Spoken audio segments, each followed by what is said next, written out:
Bienvenido a su programa Hablemos de Salud. Yo soy la doctora Jessica Álvarez y hoy contamos con la presencia de la doctora Fanny Márquez. En breve conversaremos con ella.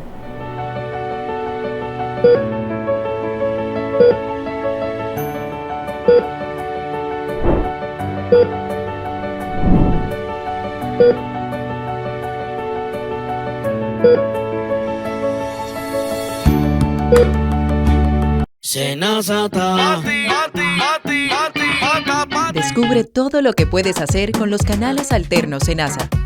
Si ingresas a la app Senasa en la opción Servicios, Solicitud, puedes realizar tus preautorizaciones médicas desde cualquier lugar. Y si necesitas verificar el estatus de tu solicitud, también lo puedes hacer desde casa, ya sea en la oficina virtual www.arssenasa.gov.do o desde la app. Senasa, nuestro compromiso es tu salud.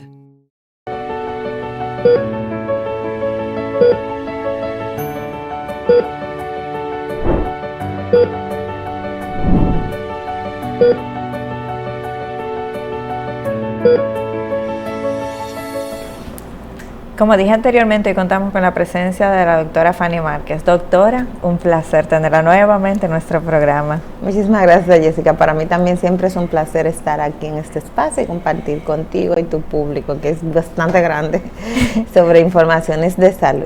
Doctora, yo no sé si usted se le armó una revolución los otros días, porque yo le dije a su esposo que usted era la favorita y que luego imagina que en el programa reclamos, sí.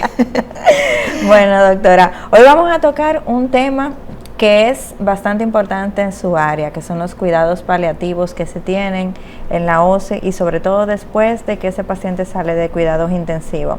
Pero la palabra paliativo creo que pocas personas de la población las conocen. ¿Pudieras explicarnos de eso, doctora?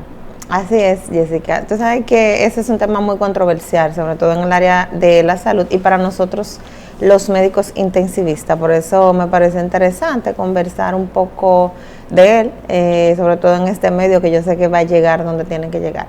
Regularmente tú sabes que cuando hablamos de cuidados paliativos hay una especie como de confusión, porque regularmente cuando las personas piensan en cuidados paliativos, piensan que es una persona que ya se está muriendo y que ya no hay nada que ofrecerle. Sin embargo, nosotros tenemos, o sea, como desde el punto de vista o desde adentro de la unidad de cuidados intensivos, tenemos que cambiar esa idea, ese paradigma de que el paciente de cuidados paliativos es aquel paciente que tiene, por ejemplo, cáncer. Cuando hablamos de cuidados paliativos, la gente piensa en cáncer. Sin embargo, no es así, porque hay muchas enfermedades y muchas patologías que se engloban en lo que son los cuidados paliativos y que nosotros tenemos que ofrecer. Entonces, no solamente lo desconocen las personas, sino que los mismos médicos, el personal de salud desconoce qué son los cuidados paliativos y qué es lo que nosotros tenemos que hacer. Por lo que vamos a desarrollar el tema en este programa. Y sobre todo a identificar cuál es el médico o nosotros los intensivistas, a tratar de saber que somos los responsables mayores de identificar cuál es el paciente que va a cuidados paliativos y a diferenciar entre qué es un cuidado intensivo y qué hay dentro del paquete de los cuidados paliativos. Sí. Que aunque en muchos escenarios lo quieren dividir, sin embargo, no se puede. O sea, yo desde mi punto de vista y mi experiencia en el área de cuidados intensivos, entiendo que es imposible dividir cuidados paliativos con cuidados intensivos. Esto va de la mano. Incluso entiendo que el 90% de los cuidados paliativos debe iniciar en la unidad de cuidados intensivos. Entiendo. Y cuando hablamos entonces de cuidado paliativo, ¿a qué nos referimos? ¿Qué se supone que se le da al paciente con ese tipo de cuidados? Regularmente cuando hablamos de cuidados paliativos es una área que se va a encargar en aquellos pacientes con una enfermedad terminal o una enfermedad que no se cura, que puede ser, por ejemplo, como está el cáncer en cuidados paliativos, pero también tenemos, por ejemplo, los pacientes con enfermedad renal crónica. Sí. Están los pacientes, por ejemplo, con enfermedades inmunodeprimidas y de inmunosupresión, sí, como síndrome de inmunodeficiencia adquirida. Están los pacientes cardiópatas, pacientes con insuficiencia cardíaca, que son aquellos pacientes, o sea, es brindar un soporte a un grupo de pacientes que tienen una enfermedad crónica, que no necesariamente tiene que ser una enfermedad terminal, pero que asumimos con los estudios y con las experiencias y todo lo que sabemos, que tienen un tiempo limitado de vida. Sí. Entonces, el objetivo de los cuidados paliativos es mejorar esa calidad de vida de ese grupo de pacientes, dejando siempre claro que cuando hablamos de cuidados paliativos no significa que nosotros ni vamos a acelerar ni vamos a detener el proceso de defunción de nadie. Simplemente se va a mejorar, se va a dar un apoyo, un soporte, no solamente al grupo de pacientes, sino también a los familiares en ese proceso de ese paciente. Sí. Y eso no solamente incluye medicamentos, incluye fármacos, sí, sino que cuando hablamos de cuidados paliativos tenemos que englobar 3 esferas fundamentales en esos pacientes. Los medicamentos o fármacos que siempre van a estar, sobre todo los medicamentos para calmar el dolor, que regularmente en los estudios y revisiones que vamos a detallar más adelante, lo que se ve que dentro de las cosas que el paciente, que atormentan más, tanto al paciente como a los familiares, es el dolor. Y luego de lo farmacológico, tenemos que englobar la parte psicológica, sí, tanto del paciente y de los familiares, porque cuando ya una persona tiene una enfermedad que no se cura, necesita indiscutiblemente un soporte psicológico. Y la otra parte que no debemos de pasar por alto es la parte espiritual, que siempre, que nosotros como personal de salud debemos de respetar al que tiene las creencias, y siempre también se debe de contemplar en este tipo de pacientes.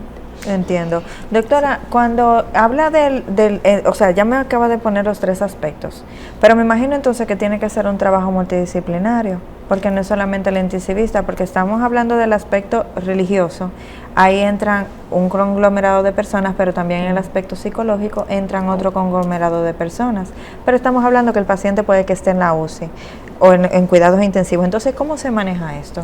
Tú sabes que al principio, cuando iniciaron los cuidados paliativos, aproximadamente de manera como informal, así fue a partir de 1960 aproximadamente. Pero se le había dado como un manejo, por así decir, inadecuado, porque cuando veíamos un paciente con una enfermedad crónica, que entendíamos, bueno, que este paciente ya necesita un cuidado paliativo, entonces ya como que el paciente no pertenecía a una unidad de cuidado intensivo.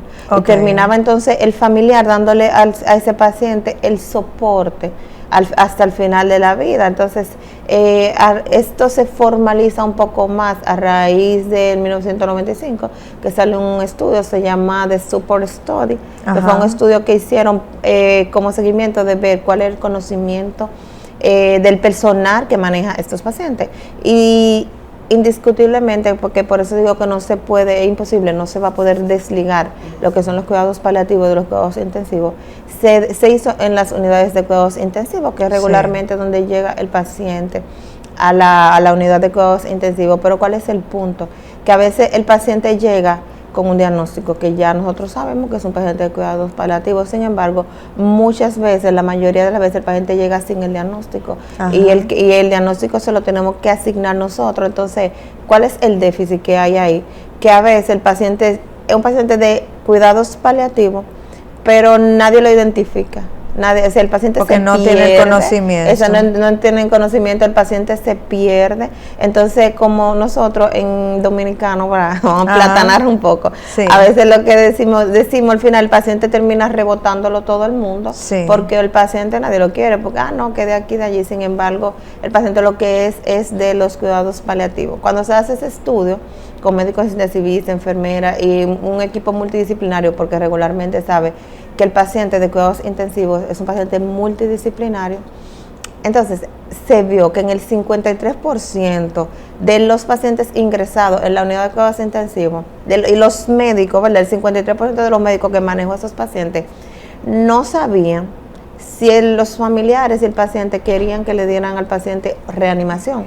Ajá. Esto es, por ejemplo, que cuando nosotros en el día a día de las unidades de cuidados intensivos, sí, a veces tú recibes un paciente con cierta patología, entonces corresponde en las reuniones y en la información de los familiares preguntar que si el paciente hace un paro, hace una eventualidad, que si están de acuerdo con que el paciente se reanime o no. Eso es 1A. Sí. ¿Por qué? Porque hay personas que no quieren. Hay personas, por ejemplo, que llegan a una unidad de cuidado intensivo y dicen, no, yo no quiero que me entuben. O hay personas que viven bien o quizás sufren de algunas enfermedades y que le dicen a sus familiares, no me exacto, cuando si hago una eventualidad, yo no quiero que me pongan el ventilador, o sea, yo no quiero que me conecten a una máquina, yo quiero que ustedes me dejen evolucionar. Entonces, el 53% de los médicos no lo sabían, no sabían si el paciente quería o no esa reanimación. En un 43% de los médicos que estaban tratando, de las autorizaciones, se llenaron 48 horas después que el paciente incluso había fallecido. O sea, que ya cuando el paciente falleció, sí, que se llenaba, que el paciente no quería, ese paciente, que se reanimara y se intubara, lo que es una falla. Entonces, a raíz de ahí, eso fue más o menos en 1995, empezamos a utilizar herramientas, a hacer campañas para mejorar. Y eso, mejorar ese manejo, mejorar la comunicación. Se vio que también había una falta de comunicación terrible. Sí. El personal de salud con los familiares del paciente, un déficit total en el acompañamiento de los familiares del paciente en ese momento tan importante, que es un momento de convalecencia y que es fundamental, sobre todo para mantener una satisfacción en los familiares, que son los que están fuera esperando que tú le des un visto bueno o que tú le dejes saber algo. Y hemos mencionado en otros momentos aquí, creo que hemos tocado el tema de síndrome un poco intensivo, no sé, pero si no lo agendamos, sí, claro, lo hemos tocado, que cuando vemos eso, vemos que no solamente se afecta el paciente, sino los familiares, depresión, síndrome de estrés postraumático, y muchas cosas que tenemos que tener en cuenta. Totalmente. Sí. Doctora, ¿y cuáles características tiene que tener un paciente para entrar a este tipo de tratamientos paliativos? Regularmente, cuando el paciente, lo primero que debemos nosotros de identificar, ¿verdad? Porque, ¿qué sucede? Hablamos de que aquí, por ejemplo, en muchos países ya de América Latina, están conformando, y ya los países desarrollados tienen unidades de cuidados paliativos y especialidad en cuidados paliativos. En nuestro país nosotros no tenemos esa especialidad y regularmente el paciente que requiere cuidados paliativos pues terminamos manejándolo nosotros como médicos intensivistas, que somos los que seguimos el paciente. Incluso, por ejemplo, en mi caso y muchos médicos intensivistas estamos haciendo, o sea, hemos tenido la necesidad de hacer consultas. ¿Cuál es el paciente que, por ejemplo, yo veo en consulta? Son los pacientes de cuidados intensivos.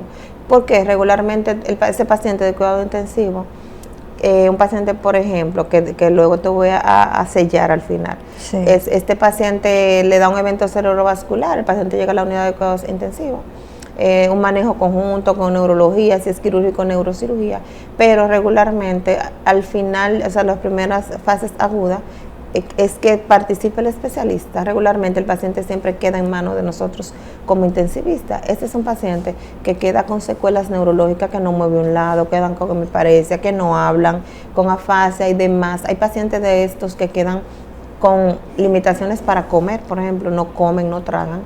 Nosotros tenemos que entonces orientar a esos familiares de que cómo lo van a alimentar. Hay pacientes que a veces tenemos que darle de alta con soporte de oxígeno a la casa. O sea, que son pacientes complejos. Entonces, a veces tú le das de alta al paciente y tú envías a este paciente a consulta. El paciente lo que hace es que malpasa, se maltrata y dura menos quizás de lo que tenía que durar, y no se recupera como debería recuperarse, porque entonces rueda y rueda, y lo rebotan, o quizás no es que lo reboten, sino que hay especialistas que ya hasta aquí llegó mi parte, yo no tengo nada que hacer, ya es esperar. Entonces por eso nosotros hemos creado, o sea, así nuestra consulta, y ahí uno tiene la oportunidad de orientar al paciente, de seguir este paciente y minimizar lo que son las complicaciones a largo plazo y prolongar, quizá disminuir el sufrimiento, que es el objetivo fundamental de los cuidados paliativos, es disminuir el sufrimiento del paciente con enfermedad crónica que ya no se va a curar, que no solamente aquel paciente con cáncer, que el paciente se va a morir, puede ser un paciente que tenga pronóstico de vida de muchos años, de 5 años, por ejemplo, los pacientes con falla cardíaca que necesitan cuidado, necesitan tener un seguimiento de cuidados paliativos, son pacientes que entran en ese grupo de pacientes. El paciente con cáncer es un paciente 1A, es un paciente que debe estar en una unidad de cuidados paliativos, pero nosotros, como vuelvo y te digo, como tenemos la limitación en nuestro país de que no tenemos unidades de cuidados paliativos, regularmente el paciente termina en la unidad de cuidados intensivos y erróneamente muchas veces entendemos que el paciente no requiere, que no debe de ir a la unidad de cuidados intensivos, y que porque el paciente se está muriendo, aunque se escuche cruel, es una rutina o una cultura que muchos tenemos, que vemos, bueno, él se está muriendo, no va. Sin embargo, y te lo digo porque es el día a día como intensivista, sabes que yo trabajo tanto a nivel privado como a nivel público, y regularmente siempre me toca orientar a algunos médicos y explicar de que no, o sea, el paciente porque tiene esta condición no significa que tú lo vas a dejar aquí, por ejemplo. Yo a veces hay pacientes que tienen un cáncer, vamos a decir, un cáncer de pulmón, que ya es un cáncer de pulmón. Pero a veces este paciente llega con un derrame pleural, efusión pleural líquido en los pulmones. Hay que sacarle el líquido del pulmón. Este es un paciente que, aunque es un paciente terminal, es un paciente que es candidato a ir a una unidad de cuidados intensivos.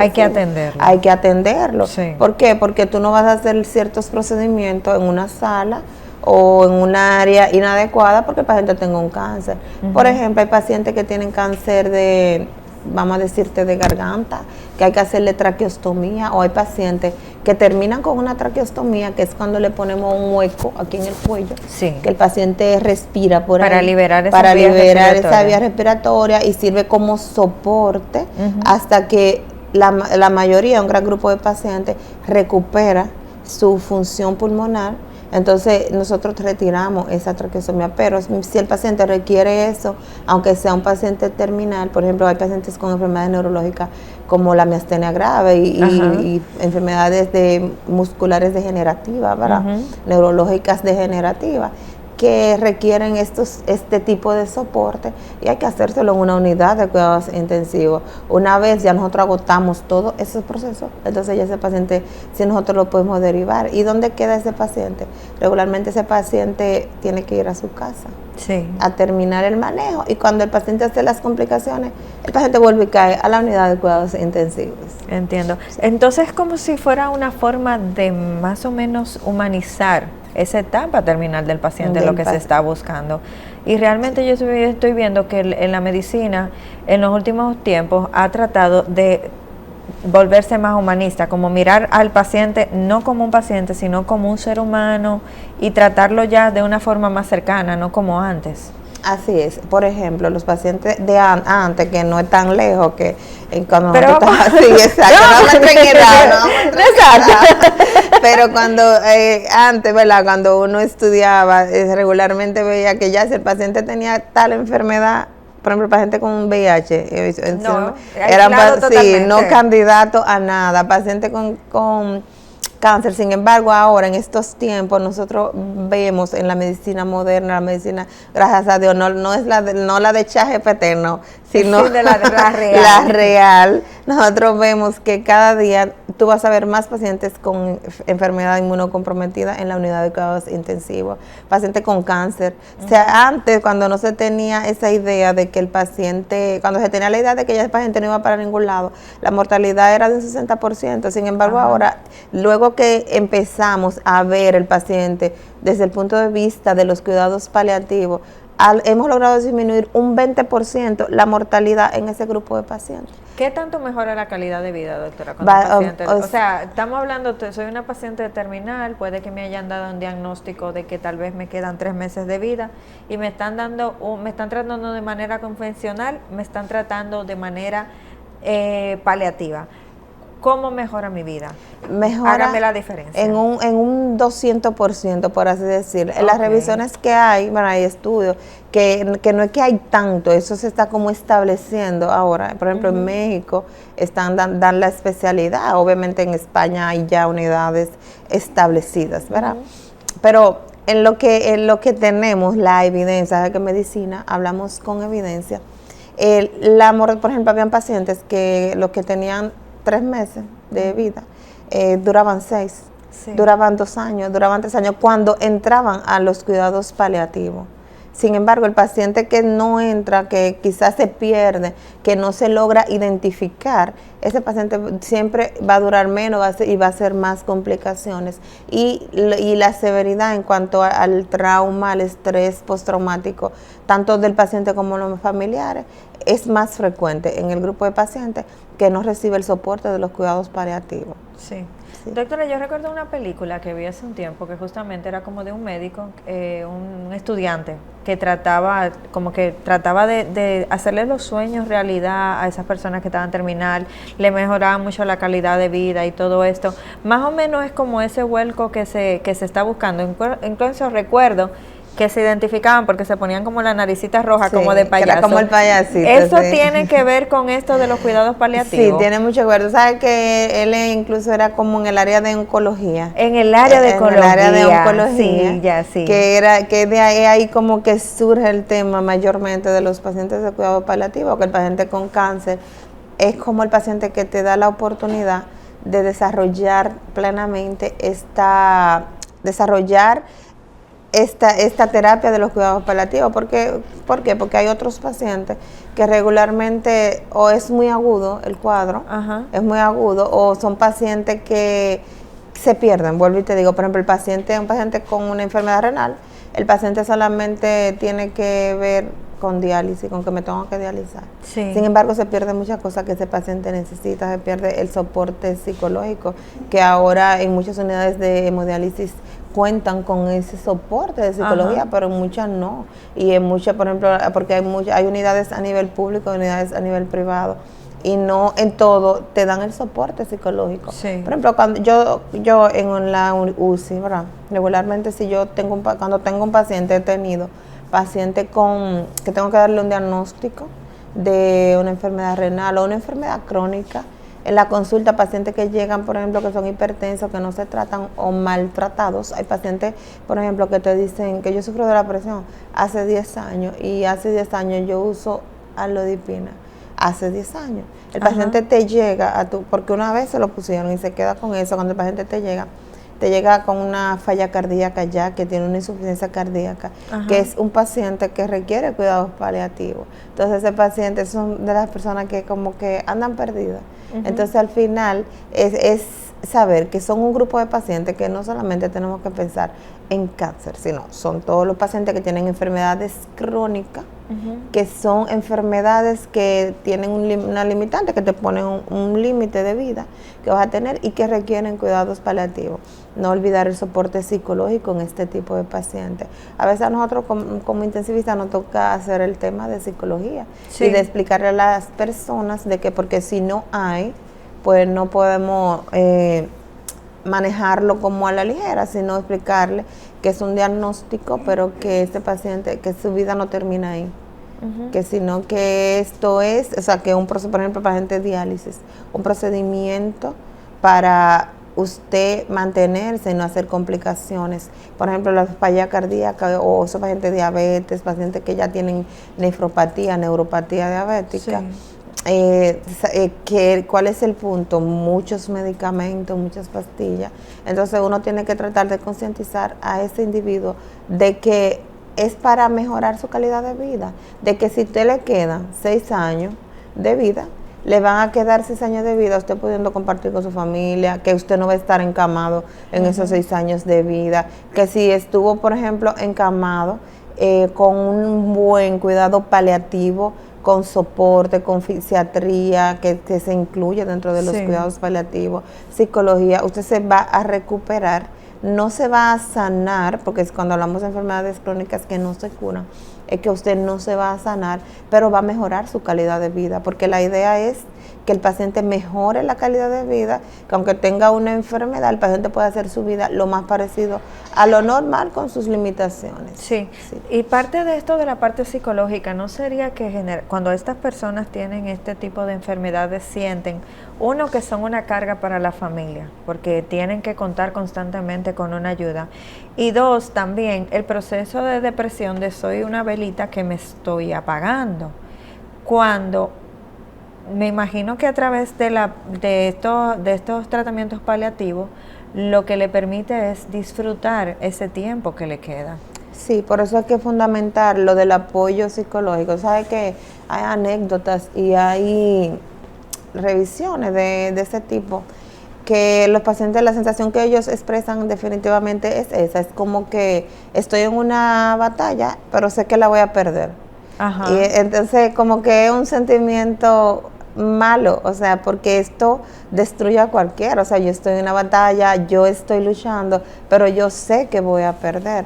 Entonces aquí es donde tenemos que intervenir nosotros oportunamente, el soporte psicológico y el círculo familiar es fundamental en este tipo de pacientes. Doctor, ¿y qué pasa cuando el círculo familiar es más tóxico que positivo en un tratamiento de estos paliativos? Regularmente ¿Cómo se maneja eso? Regularmente pasa, y cuando esto sucede, el paciente, la expectativa de vida, el pronóstico es es mínimo. Por ejemplo, eso se ve en sentido general. Sí. La unidad de cuidado intensivo, en todas partes, cuando tú tienes cuando no hay un apoyo familiar, el paciente evoluciona peor. Regularmente a mí, y por ejemplo, a veces cuando nos toca, cuando da gusto, cuando tú tienes un paciente, que aunque ya nosotros como médicos, nosotros perdemos la esperanza, sin embargo, a veces tú pierdes la esperanza porque sabes que nosotros tenemos herramientas que aplicamos, en medicina se aplican herramientas, score, cálculos, tablas que nos dan una idea del pronóstico de ese paciente, nos dan una idea de cuál es la mortalidad de este tipo de enfermedad, de esta patología. Y a veces nosotros, refiriéndonos a los scores, ya perdemos un poco la esperanza, entendemos que ese paciente no va a salir. Sin embargo, hay un círculo familiar tan atento, tan pendiente, tan dispuesto, que eso a nosotros nos da fuerza y seguimos y damos el soporte. Sin embargo, a veces cuando no es así, cuando el círculo familiar no es activo, no tenemos ese apoyo, a veces nosotros también nos frustramos, a veces tenemos frustraciones, porque por ejemplo hay pacientes que si le hacemos una intervención puede mejorar. Entonces si no están de acuerdo, por ejemplo los familiares, entonces nosotros no podemos hacerlo y nos firman legalmente de que no están de acuerdo. Entonces el paciente se va simplemente porque el familiar no estuvo de acuerdo con que se le haga tal o cual intervención. Doctora, pero también hay una parte muy importante que estoy viendo, y sí estamos los pacientes, pero también el médico y usted se involucra más emocionalmente con cada paciente. Sí. ¿Cómo maneja esas situaciones? Porque me imagino que son situaciones difíciles en el usted misma tener que diagnosticar, tener que decirle, porque ella está trabajando más con el corazón.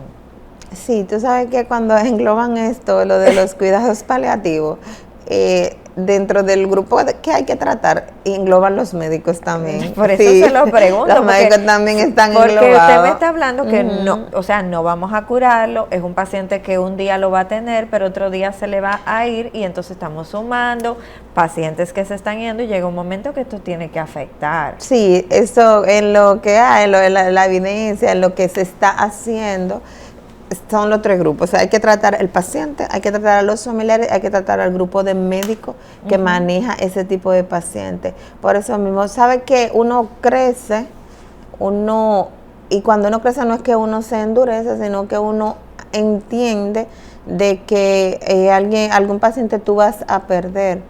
Pero yo considero que es imposible no involucrarse con los pacientes. Nosotros como médicos nos formamos para dar vida y como médico para nosotros es frustrante cuando perdemos un paciente. Te digo porque, por ejemplo, nosotros los intensivistas regularmente todas las complicaciones de los demás especialistas llegan a la unidad de cuidados intensivos. Sí. Y nos toca de terapia, de terapeuta a los mismos colegas. O sea, nosotros hemos tenido un médico, oye, en el piso destruido, que nosotros no hemos tenido los intensivos, no solo yo, porque yo vengo de una escuela de la Plaza de la Salud, que vivo orgullosa de mi escuela, porque yo creo que la formación de cuidados intensivos es, mira, 1A, porque no engloba, o sea, nos hacen ver todo. Le dan las herramientas para ese tipo de cosas. Y yo creo que gracias a Dios y gracias a eso es que nosotros, el grupo egresado de esa escuela, aunque aquí hay muchas escuelas buenas, está la de Secano, pero no puedo hablar de la que yo, de su experiencia. Mira que tengo mucha relación con la otra, pero sin embargo nos dan tantas herramientas para nosotros ver todo, ver un enfoque global de los pacientes. A nosotros nos toca darle soporte a los demás, por ejemplo al neurocirujano cuando tienen una eventualidad, al cirujano. ¿Por qué? Porque, por ejemplo, yo como intensivista, yo voy a recibir un paciente complicado, que ya yo sé que le voy a aplicar un escoria, yo sé cuando me están llamando es porque este paciente está mal. Sin embargo, tenemos el ginecólogo que lleva una paciente estable a dar a luz y se le complica y la pierde. Tenemos al cirujano que lleva una paciente, por ejemplo, a una cirugía electiva, a una apendicitis, y la paciente se complica, hace un tromboembolismo y se muere. 1 hora después de que salió de un procedimiento quirúrgico, que el paciente salió estable, que hay complicaciones que están descritas, que nosotros como médicos no podemos obviarla y no la vamos a evitar. Y hemos tenido médicos en el piso, y eso somos nosotros los adultos. Imagínate cuando es un niño. Hemos tenido casos de niños, por ejemplo, una circuncisión, que hace una reacción alérgica a un fármaco y se va. Y que son cosas que están establecidas, que pueden pasar, obviamente son mínimas, pero están descritas y pueden pasar, y no es culpa del médico, es culpa simplemente no es culpa de nadie, es una idiosincrasia que tiene cada paciente, y que nosotros no tenemos la limitante de que no somos adivinos y que no sabemos cuál es el paciente que le va a pasar y que no. El intensivista está más preparado para eso, porque nos forman así, pero por ejemplo los otros médicos a veces no asimilan que el paciente entró estable. El familiar siempre te va a culpar de que piensa, quizá aparece uno que otro que son un poco más asequibles, pero dentro de su dolor se entiende, y siempre buscan a algunos, un culpable y otro. Sin embargo, no es así, porque yo siempre me toca sentar a los familiares de los pacientes de cuando van a UCI, y siempre le digo esto: los médicos, ningún tipo de médico está formado para dañar a nadie. Nosotros estamos formados para nosotros mejorar al paciente. Totalmente. Doctora, lastimosamente debemos irnos a la pausa. En breve continuamos con su programa Hablemos de Salud.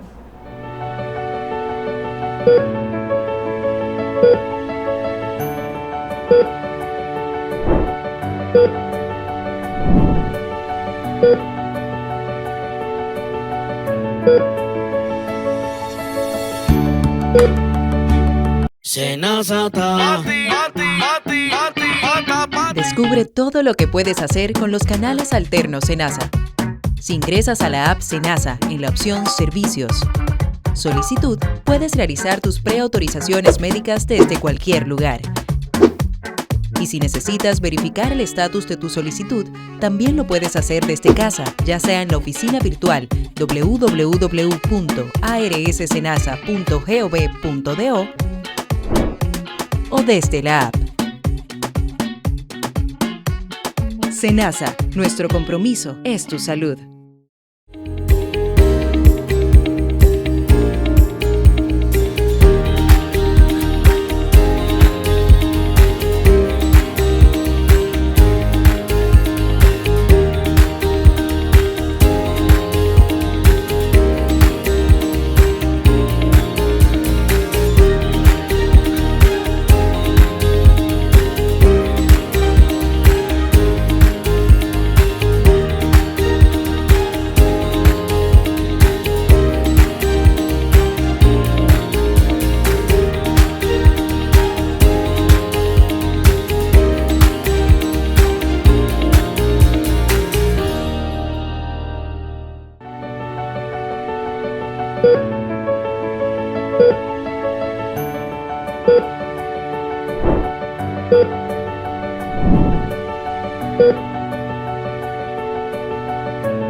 Regresamos nuevamente a su programa Hablemos de Salud con la doctora Fanny Márquez. Doctora, nos hemos visto, ya voy a desviarme un poco del tema, pero en nuestro país nos hemos visto en una situación muy difícil. Incluso hoy se siente un ambiente de mucha tristeza y mucha pena por la situación que ha pasado en la discoteca, en el Yeset.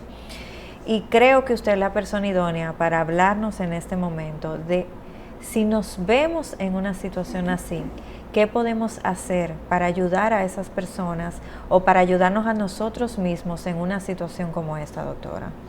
Sí, lamentable esta situación que sucedió en la madrugada, ¿verdad?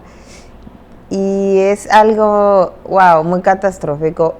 Van muchos fallecidos, todavía hay personas atrapadas. Totalmente. Entonces, ¿qué sucede? Que nosotros, por ejemplo, en situaciones así catastróficas, recomendaciones desde el punto de vista médico, porque a veces cuando pasa algo así, un accidente, no tenemos ahí personal de salud. A veces hay son personas con buena voluntad. Común y corriente. Sí, común y corriente, con buena voluntad para ayudar. Sin embargo, ahí es otra carencia que tenemos quizá en nuestro país y en muchos países de que la gente desconoce qué yo puedo hacer y qué no, para no dañar más. Si tú te fijas, a veces hay accidentes y cosas y la gente en la desesperación, por ejemplo, con el accidentado, lo levantan entre 5 y lo tiran atrás de una camioneta, lo tiran y lo mandan a una emergencia. Y eso lo hacen las personas por la desesperación y cuando el paciente llega peor que como estaba en el lugar del accidente. Sí. Entonces, si recomendaciones, si uno, hasta nosotros como médico o usted, cualquier persona, llega a presenciar o es testigo de una situación, un derrumbe, lo primero es eso universal, es llamar al sistema de emergencia 911. Gracias a Dios, desde unos años para acá, en nuestro país contamos con un sistema de 911. Antes no había. No había. Y quizás las personas, no sé si las personas valoran el sistema de emergencia. Te digo que no sé porque a veces pasan cosas, situaciones, y tú ves que la gente habla de que no llegó tarde. De que se tomaron su tiempo. De que no llegó. Pero y que yo siento también, doctora, que hay un asunto de que cuando estamos en esa situación no medimos el tiempo y no lo calculamos hasta que tal vez lo veamos en un video y digan, no, pero que fueron 2 minutos, fueron 3 minutos. Porque se vuelve eterno un tiempo como esto o una situación como esta. Exacto. Por ejemplo, que no me gusta hablar de años porque me complica. Después le calculan a uno. Pero antes, no. ¿verdad? Un tiempecito atrás. Vamos a hablar con un tiempecito atrás, ¿verdad? Cuando nos formábamos, no había sistema 911. No había 911. Entonces, por ejemplo, tu especialidad, esa parte, nosotros lo que estamos ahí, ¿verdad? Con las emergencias de las otras enfermedades, teníamos la experiencia de que el paciente llegaba por su medio. Entonces, por ejemplo, ¿qué sucede? Hay un momento de la madrugada de que se limita la comunicación, el transporte, había, ¿verdad? Y nosotros, por ejemplo, cuando tú estabas en una formación, de la 1 de la mañana hasta las 6, como que mermaba, no llegaba nadie. Sí. Pero entonces, a partir de las 5 o 6 empezaban a llegar las personas fallecidas o las personas ya muy graves, porque empezaron a la 1. Sí. Menos el Darío, porque lo del Darío eso es. No, pero mira, los pacientes de enfermedades crónicas, hipertenso, diabético, enfermedad renal, que son pacientes que se acostumbran a la enfermedad y entienden que pueden aguantar. Y a veces llega el paciente infartado, que ya no había nada que hacer. Sin embargo, después que el 911 arrancó en nuestro país, que es maravilloso que exista, gracias a Dios, eso ha mejorado bastante y ha disminuido mucho la mortalidad, porque el paciente llega y llega adecuadamente y el paciente ya no tiene hora, el paciente llega cuando es necesario. O sea que estas son de las cosas que tenemos que ver. Entonces, usted es que testigo o está presente o es víctima de una catástrofe como esta, por ejemplo, en este caso un derrumbe, lo primero que usted tiene que asegurarse es, si está afuera, no convertirse en otra víctima más, sí. Es lo primero. Una vez que se llamar, lo más recomendable es que si usted no sabe cuál es la asistencia que usted va a dar, llamar al sistema 911, asegurarse usted primero, porque a veces el que va a ayudar, el que va a salvar, es el que termina más afectado que la persona que está afectada. Puede tener situaciones internas que no se reflejen en el momento. Así, entonces sobre todo llamar al 911 y asegurar el área, asegurar de que usted no vaya a ser una víctima. Una vez ya usted esté seguro, si usted está bien, porque es muy difícil, como hemos visto muchísimos videos que se han viralizado en las redes sociales, tú estar ahí bien, ¿verdad? Y tú ver una persona que esté atrapada y tú no te vas a quedar de brazos cruzados, como muchos que están ahí, que están heridos, pero están ayudando. Una vez ya tú identifiques el área y tú ves que ya puedes hacer algo, lo primero es ubicar los tendidos eléctricos. Tú sabes que cuando hay derrumbes, regularmente eso viene con alambre, viene agua, viene todo. Entonces, ver si hay las conexiones eléctricas para cuidarse de eso. Porque entonces hay personas que no le cayó, pero entonces hay un alambre, un cable o algo. Y de ahí puede venir un incendio también. Sí, y puede venir de ahí un incendio. Ver si hay salidas de humo para evitar, si hay por ejemplo salida de humo y hay algún cable eléctrico o algo que pueda hacer flama, si lo puedes retirar sin lesionarte, retirarlo.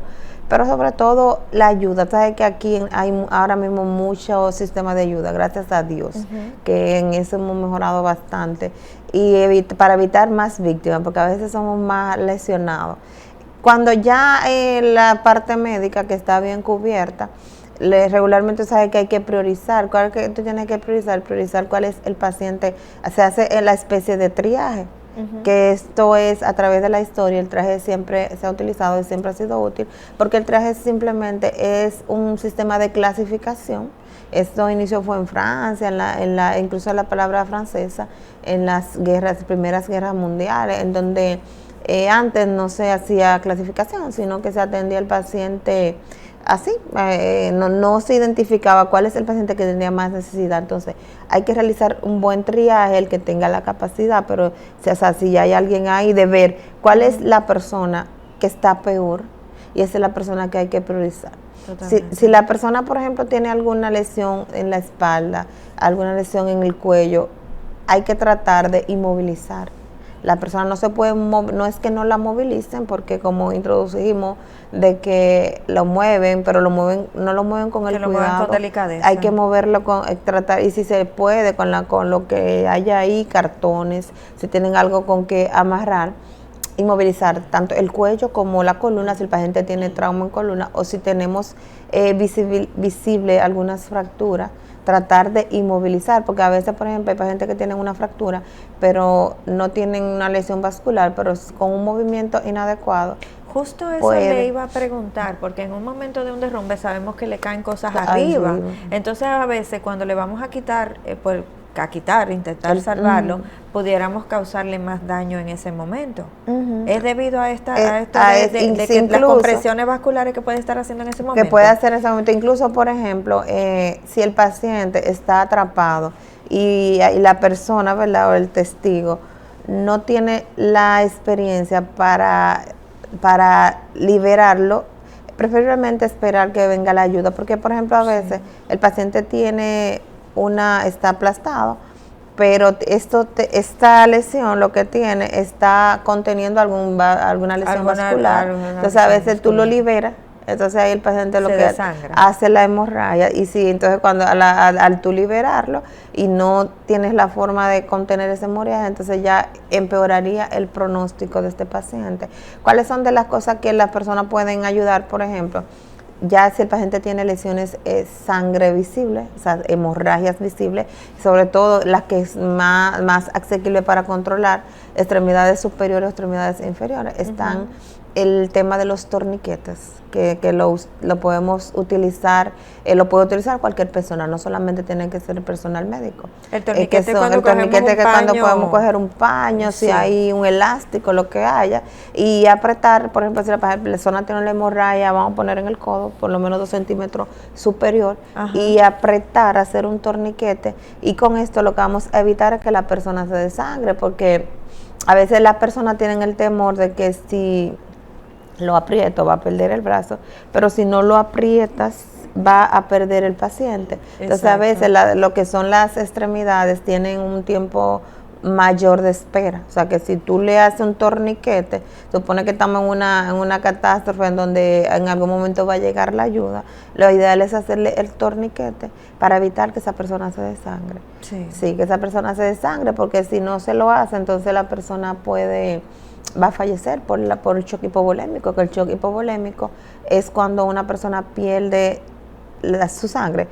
El choque hipovolémico, tú sabes que hay clasificaciones por grado, de grado 1 a grado 4, porque para que la gente no se confunda, a veces hay hipovolemia, sí, pero hay personas que si están en un grado 1, grado 2, no necesariamente esa persona quizás se vaya a morir, pero ya cuando estamos hablando de un choque hipovolémico grado 3, grado 4, cuando ya la persona ha perdido más del 50% de la volemia o la cantidad de sangre que tenemos en el cuerpo, que aproximadamente, para que la gente tenga la idea, son 5 litros, cuentan litros de Coca-Cola, sí, 5 litros de sangre, y ya ustedes saben que hay personas que pierden, por ejemplo, con un sangrado, con un machetazo, por así decirlo, fácilmente pierden 2 o 3 litros, y si no llega a tiempo, o si no se le aplica el torniquete, pierde toda la sangre por ahí y se muere, si no se repone, porque la sangre se repone con sangre. Entonces, cuando el organismo no tiene sangre, el paciente, si no se le corrige eso, va a fallecer. Sí. Yo estuve leyendo que vieron personas incluso que la canalizaron mientras estaban ahí adentro. ¿Por qué es que se hace esta parte, doctora? Regularmente, por ejemplo, cuando tenemos un paciente atrapado, ese paciente no sabemos si tiene lesiones por dentro. Entonces el paciente se va a deshidratar, porque es un paciente que están atrapados ahí, no están ingiriendo por un periodo largo de horas, y sobre todo que si está atrapado no podemos descartar, y estamos casi un 90% seguros de que tiene lesiones abdominales, o sea, lesiones internas que van a comprometer la vida del paciente. Entonces, lo ideal es canalizarlo. Y si, por ejemplo, usted sabe, personal de salud, de enfermería, y sabe hacer el abordaje, una vez se asegura este paciente, si hay herramientas para canalizarlo, lo ideal es canalizarlo. Porque cuando ya tú tienes una vía permeable, ya tú puedes mantener el paciente hidratado, ya tú puedes resolver cualquier eventualidad, sobre todo las unidades de asistencia médicas, ¿verdad? Y algunos médicos que son un poco aficionados, porque por ejemplo yo trato de tener siempre algo en mi vehículo, de que si como uno anda en la calle, cualquier eventualidad que se le presente, cualquier cosa, porque los médicos no cogemos vacaciones ni tenemos receso. Nosotros siempre estamos... Doctora, realmente que estamos hablando de 500 o no sé cuántos tipos de personas que salieron, pero de esas personas hay familias en cada una de esas 500. O sea, es inmenso hasta donde ha llegado esto. Sí, hay muchos médicos. Hay muchos médicos, yo he visto muchos médicos publicados. Muchos médicos afectados. Da pena, porque se sabe que es un lugar muy... ¿Cómo te digo? Un lugar donde tú puedes disfrutar tranquilo. Y regularmente hay muchos médicos, me imagino que por eso, un lunes, un ambiente tranquilo, un ambiente familiar, por así decirlo, un ambiente seguro, en donde tú vas un lunes a despejar lo que te pasó la semana pasada. Totalmente. Sí, porque regularmente hay personas que por el tipo de trabajo que uno hace y eso, ya deja el fin de semana para otras cosas, para Totalmente. trabajar. Porque nosotros los Totalmente. médicos, nosotros trabajamos de feriados, o sea, Hasta los días que no existen de la semana. Exactamente, pero los días feriados y los fines de semana es que más trabajamos, por así decir. Entonces, un lunes, ya sabes, y es lamentable. Yo no sé, porque dicen muchas cosas y la gente se aprovechan a veces. Pero dicen que Rubí Pérez es que lo tuvieron como que, no sé si lo han sacado ya. Sí, lo sacaron, pero lo ya, tuvieron sí. que canalizar allá adentro, lo tuvieron que dar la asistencia. Sí se habló de que Sí. muchas personas estaban canalizadas. Sí, porque no lo podían sacar. Sí, entonces también quería abordarle este otro tema que sí le incluye a usted, porque estamos hablando de una cantidad de gente que van a recibir los hospitales y las clínicas, donde esos pacientes posiblemente tengan la UCI, pero tenemos familias que están desesperadas. Entonces, ¿qué usted les recomienda a esos familiares sobre la apertura, respetar los espacios que se necesitan actualmente para poder dar o hacer el mejor trabajo posible ante una situación que evidentemente es muy grande? Sí, sí, porque hay un ambiente muy desgarrador en las áreas del YC y muchos familiares todavía que a esta hora no tienen una noticia de su familiar. Entonces, lo que deben de hacer, recomendaciones, estar atentos, porque se están difundiendo las listas de los pacientes, o sea, se está haciendo un trabajo digno de exaltar, porque ya la gente no tiene que volverse locos y que llamando ni cogiendo para centros, se están difundiendo por las redes sociales los listados de los pacientes en los centros que están. Sí. Entonces, estar pendiente a esas listas y revisar también lamentablemente, las de INASI, que también hay una lista que se ha difundido, para ver dónde está, si el nombre de su familiar está ahí, dividirse, estar una parte en el área, porque todavía están sacando personas, entonces cuando sacan tratan de identificar y tratar entonces ya, si en última instancia lo que todavía no se sabe, si están dentro, si están fuera, investigar en cuáles de los centros, que eso sí yo no he visto, hay pacientes desconocidos. Okay. Sí, porque a veces llegan desconocidos. Por ejemplo, yo, si salgo a una discoteca, casi siempre tengo la mala costumbre de no salir con identificación. O, por ejemplo, nosotras la usamos en la cartera. Sí. Y la cartera está en la mesa. La cartera está en la mesa. Y entonces el hombre regularmente la tiene en el bolsillo, es más fácil de identificar. Sí. Pero las mujeres, tú sueltas eso ahí y te olvidas de eso. Y ante una situación así, nadie está pendiente de... Por lo que si hay estar pendiente, si hay desconocido, ir a esos centros a ver, tratar de identificar. Bueno, doctora, lastimosamente se nos ha acabado el tiempo, pero usted sabe que aquí tiene las cámaras para dar sus contactos. Bueno, recordarle al público que me sigan en las redes sociales, fanmarquez90@gmail.com. Estoy también en la clínica Franklin Peña, en San Pedro de Macorís, la unidad de cuidados intensivos, y el Hospital Rodolfo de la Cruz Lora, ya en Pedro Brán. Doctora, de verdad que ha sido un placer tenerla hoy en nuestro programa. Esto ha sido todo por hoy en su programa Hablemos de Salud, y sí quiero dejarle un último, es una petición. Cuando vean una ambulancia en esta situación, abran espacio, por favor. No importa el tapón que haya, puede ser un familiar suyo, puede ser esa persona que están buscando que esté dentro de esa ambulancia. Esto ha sido todo por hoy en su programa Hablemos de Salud. Hasta un próximo encuentro, se despide Jessica Álvarez.